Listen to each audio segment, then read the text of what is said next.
आज का जो हमारा टॉपिक है वो ये है कि वेरिएबल प्रोग्रामिंग में वेरिएबल क्या होता है, हम इसको किस तरह से यूज करते हैं और क्यों यूज करते हैं। ठीक है, तो वेरिएबल एक्चुअली है क्या। वेरिएबल हमारे पास एक नेम्ड मेमोरी लोकेशन है टू स्टोर डाटा।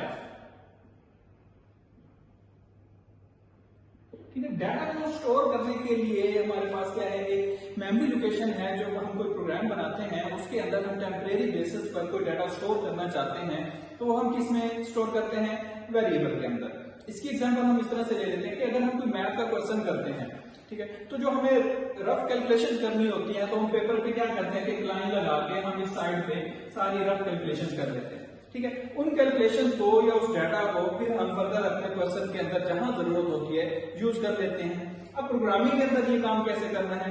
प्रोग्रामिंग के अंदर जब हम कोई प्रोग्राम बना रहे हैं तो उसमें भी हमें इस तरह जरूरत पड़ती है कि हमें कुछ डाटा ऐसा होता है, कुछ इंफॉर्मेशन ऐसी होती है जिसको हमें टेम्परेरी तौर पर सेव करना होता है अपने पास, और फिर जहां जरूरत होती है उसको यूज करना होता है। तो बेसिकली क्या हुआ कि वेरिएबल हमारे पास किस लिए यूज होता है कि हमने अगर कोई डाटा टेम्परेरी बेसिस पर सेव करना है और बाद में उसको यूज करना है तो प्रोग्राम के अंदर हम एक वेरिएबल क्रिएट करेंगे और उसके अंदर उसको स्टोर कर लेंगे, जहां जरूरत होगी उसको यूज कर लेंगे। अब बात आती है इसको हम क्रिएट किस तरह से करते हैं। ठीक है, वेरिएबल को क्रिएट करने के लिए हमारे पास इसका जो सिंटैक्स है उसमें सबसे पहले हमें उसकी डाटा टाइप पता होनी चाहिए कि हम, अब डाटा टाइप क्या है कि उसके अंदर किस तरह का डाटा स्टोर करना चाहते हैं। डाटा टाइप के बाद हम उस वेरिएबल का कोई भी नेम रखेंगे। ठीक है, तो इस तरह से हम वेरिएबल को पहले क्रिएट करते हैं। वेरिएबल को क्रिएट करने के हमारे पास दो वेज हैं। ठीक है, एक हम कहते हैं डिक्लेरेशन कि हमने वेरिएबल को डिक्लेयर कर दिया, दूसरा हमारे पास होता है इनिशियलाइज। हम डिक्लेरेशन में या डिक्लेयर करने में क्या करते हैं, जैसे कि अभी मैंने ये किया, ये हमने जस्ट डिक्लेयर किया। डिक्लेयर करने में क्या है कि हमने वेरिएबल को, डाटा टाइप के वेरिएबल को नेम दिया, जस्ट डिफाइन कर दिया कि ये हमारा इस नाम का वेरिएबल है और इसकी ये डाटा टाइप है। डाटा टाइप इसलिए है कि इस वेरिएबल के अंदर इस तरह का डाटा स्टोर होगा, जैसे कि int var1, ये हमारे पास डाटा टाइप आ गई और ये हमारे पास वेरिएबल का नेम आ गया। ठीक है, तो ये क्या है, ये डिक्लेरेशन है। ठीक है, उसके बाद है इनिशियलाइज। इनिशियलाइजेशन में क्या आ जाता है कि जब हम वेरिएबल को डिक्लेयर कर रहे हैं तब हम उसको कोई ना कोई इनिशियल वैल्यू भी उसी वक्त दे दें। ठीक है, अगर हम यू कर लेते हैं कि int var1 is equal to 0। अब हमने यहां पर क्या किया कि हमने एक वेरिएबल क्रिएट किया var1 जिसकी डाटा टाइप int है, उसके अंदर हम इंटीजर वैल्यू को स्टोर करेंगे और हमने उसको एक इनिशियल वैल्यू भी असाइन कर दी। तो ये क्या होता है, इनिशियलाइजेशन।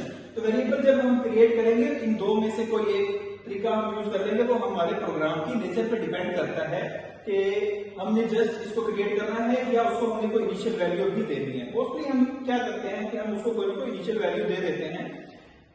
अच्छा, अब जो हमने इसका नेम रखना है उसके भी कुछ रूल हैं। अभी जैसे मैंने यहाँ पर इसका नेम क्या रखा, var1। ये डिपेंड करता है कि आपका प्रोग्राम जो है उसके अंदर जो वेरिएबल यूज होने हैं वो किस टाइप के यूज होने हैं। अगर हम इसी कैलकुलेशन की ही बात कर लें कि आपके पास कोई प्रोग्राम के अंदर ऐसी सिचुएशन आ रही है कि जैसे कैलकुलेटर में हम करते हैं कि दो नंबर्स देते हैं, उनको प्लस या माइनस करते हैं तो उसको हम रिजल्ट लेते हैं। तो अब प्रोग्राम बनाएंगे जब इस चीज का, तो उसके लिए क्या करेंगे, हमने एक नंबर प्रेस किया कैलकुलेटर के ऊपर तो उसको किसी न किसी जगह पर टेम्परेरी बेसिस पे स्टोर करेंगे। फिर हम प्लस माइनस जो भी ऑपरेटर है, साइन है, उसको प्रेस करेंगे तो वो भी कहीं ना कहीं स्टोर होना चाहिए। फिर दूसरा नंबर हम प्रेस करते हैं, सो ऑन जितने भी हमने उसके अंदर नंबर प्रेस करने होंगे। फिर हम इक्वल साइन जब प्रेस करते हैं तो उसका रिजल्ट आ जाता है। तो अब ये प्रोग्राम के अंदर कैसे मैनेज होगा, हमें वेरिएबल्स लेने पड़ेंगे। सपोज हम दो नंबर को देख लेते हैं, int num1 int num2, ये दो हमने क्या कर लिए, दो वेरिएबल यहां पर क्रिएट कर लिए। उनका नाम क्या है, num1 और num2।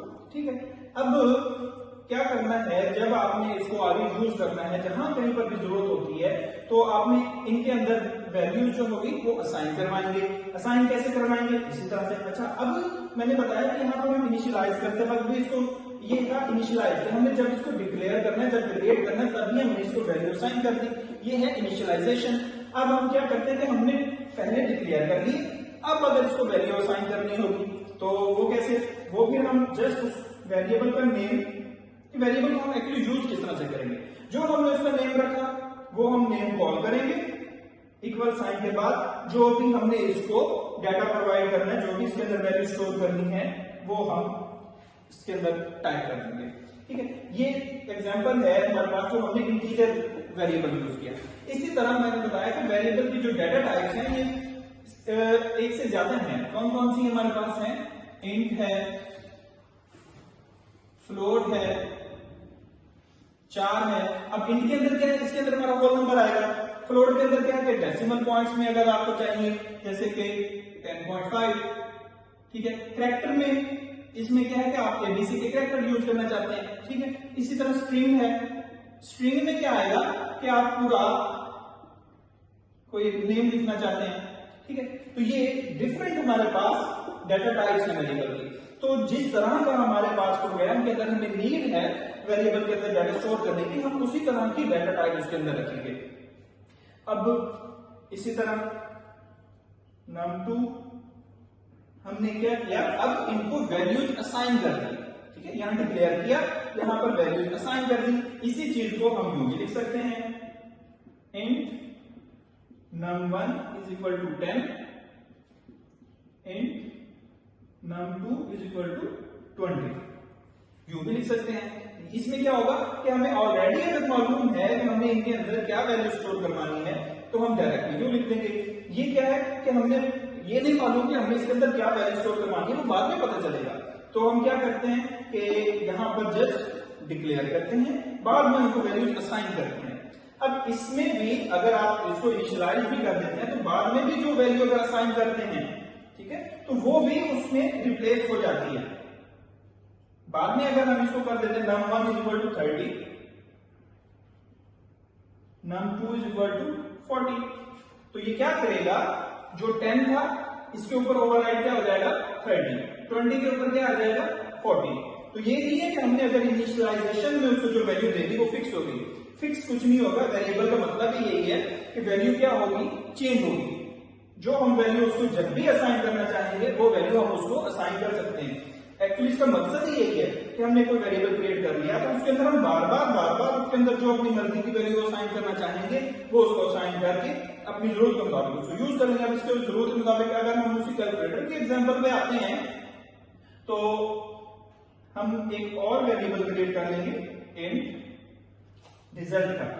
अब इंट रिजल्ट में क्या होगा, हम एक फार्मूला बनाएंगे। फार्मूला क्या होगा, सपोज अगर ये प्लस का है तो हम यहां लिख देते हैं num1 प्लस num2। तो रिजल्ट के अंदर क्या स्टोर हो जाएगा कि 10 प्लस 20, ये किस में आ जाएगा, रिजल्ट के अंदर 30। अब हमारे पास इस वेरिएबल के अंदर ये वैल्यू आ जाएगी कि जब भी हम इसको कॉल करेंगे, ठीक है, अगर हमने इनको ये वैल्यू असाइन कर रखी है, जब भी मैं इस RES रिजल्ट के वेरिएबल को कॉल करूंगा तो उसके अंदर इन दोनों वैल्यूज का सम लेके वो ये वैल्यूज के अंदर स्टोर कर देगा। इसी तरह इसकी अगर मैं एक और आपको एग्जांपल दूं हमारे रियल लाइफ में ये चीजें कैसे वर्क कर रही होती हैं, तो वो ये है कि अगर हम किसी सुपर स्टोर पे जाते हैं, शॉपिंग के लिए जाते हैं, अब वहां पर अगर हम देखें तो क्या हो रहा होता है कि एक स्क्रीन बनी होती है और जो शॉपकीपर है वो उसके अंदर स्कैन कर रहा होता है आइटम, और यहाँ पर एक टेबल बना होता है जिसके अंदर हम देख रहे होते हैं कि जो भी प्रोडक्ट है उसका नेम आ रहा होता है, उसकी क्वांटिटी आ रही होती है और उसकी प्राइस आ रही है। ठीक है, आगे यहाँ पर समटाइम टोटल भी शो हो रहा होता है। तो ये चीज कैसे वर्क करेगी, इसमें भी हमारे पास क्या होते हैं, वेरिएबल्स यूज हो रहे होते हैं। किस तरह से, उसने जैसे स्कैन किया, अब कोई भी सॉफ्टवेयर है उसमें दो चीजें होती हैं, एक होता है उसका फ्रंट एंड जो हम देख रहे होते हैं, जो वर्किंग के लिए जो उसमें फार्मूलाज लगे होते हैं, जो लॉजिक्स लगे होते हैं, वो हम के जरिए से बनाते हैं, वो हम किसी भी प्रोग्रामिंग लैंग्वेज के जरिए से बनाते हैं। फिर दूसरा एक उसमें दूसरा पार्ट उसका, किसी भी सॉफ्टवेयर का दूसरा पार्ट क्या है, डेटाबेस। ठीक है, अगर कोई भी सॉफ्टवेयर है, ठीक है, उसके अंदर दो चीजें आएंगी, फ्रंट एंड जो किसी भी प्रोग्रामिंग लैंग्वेज से बना होगा,